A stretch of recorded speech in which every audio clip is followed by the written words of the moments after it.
Can you talk about Gordon, working with him in Continental, and any great stories that you may have from behind the scenes that of Gordon Solie, and just how good he was at what he did, and just anything that you can recall from him?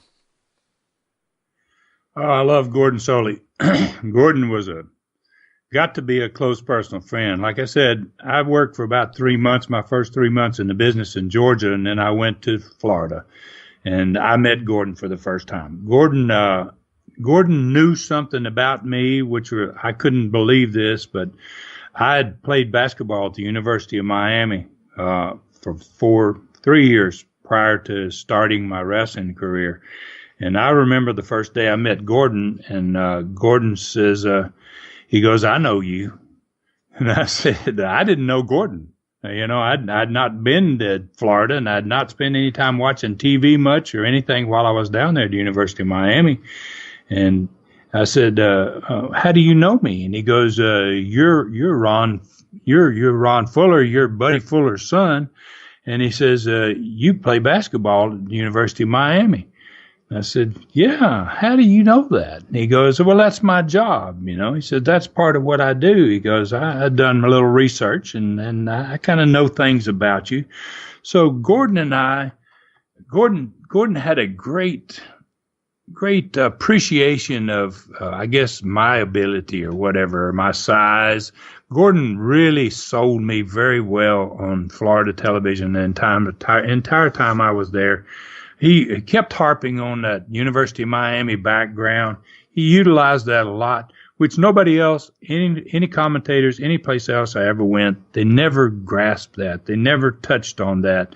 And Gordon used that to benefit me, and it benefited the legitimacy of the territory and what was going on. So you had been a college athlete, and there wasn't a lot of guys in the wrestling business. There were college athletes. And so Gordon and I had struck up a friendship pretty quickly. I worked with Gordon in many, many different television programs. I worked for him back in the day in Atlanta when they were Superstation, Ted Turner's old Superstation. Then I had him come when I'd built my second Southeastern Wrestling Company. I located it out of Pensacola, but we did television in Dothan, Alabama. And I asked Gordon, I said, "Would you come and do my show for me?"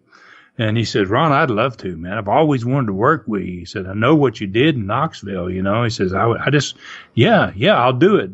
And I said, "Well, how am I going to get you here? Because you're doing Atlanta TV, and you're going to finish up around 10 o'clock in the morning, and I'm doing a 3 or 4 in the afternoon show."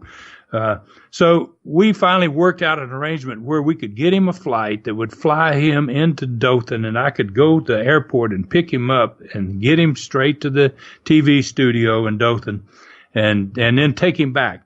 And Gordon liked to drink a little bit. Gordon had a good time drinking. He enjoyed himself.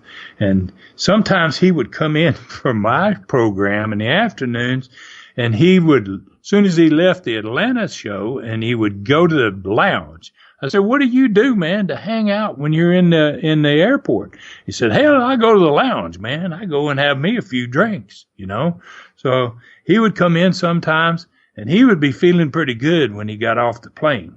I'd get him in the car, and he'd say, and we'd talk a little bit. He'd say, "Now, what are we doing today?" And I'd give him kind of highlights of what was going to happen and that type of stuff. And I enjoyed picking him up and taking him back. And I remember that when I hired him and I changed my Southeastern Wrestling to Continental in 1985, there was nobody better than Gordon. Gordon did that Southeastern show for me in the Dothan studio for about 6 months, and then it got to be too much for him. He couldn't make the trips to Atlanta. He couldn't keep coming to me, and then he would try to fly home. He had problems a lot. He'd have to fly because it's Atlanta. You had to fly anywhere in the Southeast. You got to go through Atlanta.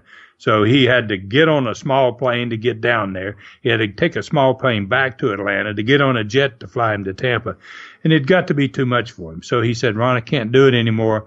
I kept my commentator there that had been there when Gordon came, named Charlie Platt. Great guy, did a great job. But then when I wanted to do Continental, I decided I wanted to do it from an arena.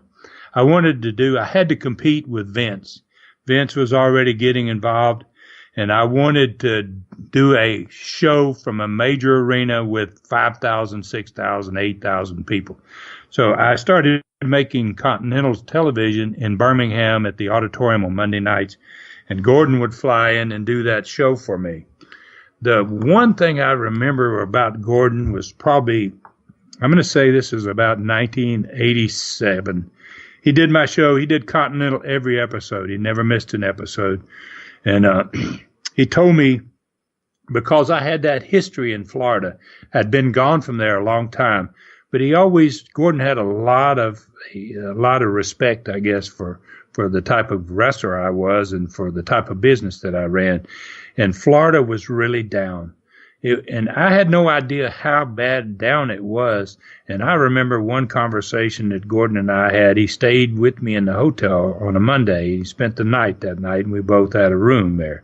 And we were sitting in the lounge talking. And he asked me, from the bottom of his heart, he actually had tears in his eyes. And he said, Ron, he goes, we're dying.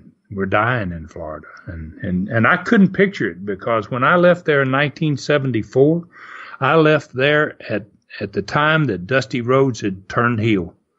Mm-hmm. And I mean, I never saw such a hot territory in my life. I never wrestled anywhere in the world ever that caught fire like Dusty turning babyface. And so I left about 4 months after that happened. We're still selling out. We went through a summer there, literally, in which every city, every building, and most of those buildings were big. Miami Beach Convention Center was 12,000. The Jacksonville Coliseum was 10,000. Tampa's building was about 7,000.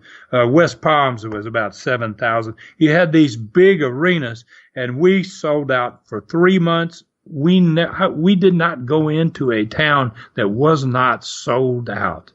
It was strange, because I remember after a 3-month run, every city, every night was packed and turned away. People, I don't know how many thousands that got turned away. All you could see was what was in the buildings, and the buildings were just all the way to the walls packed. And so I remembered Florida being like that. And he says, we're dying. And I couldn't picture it.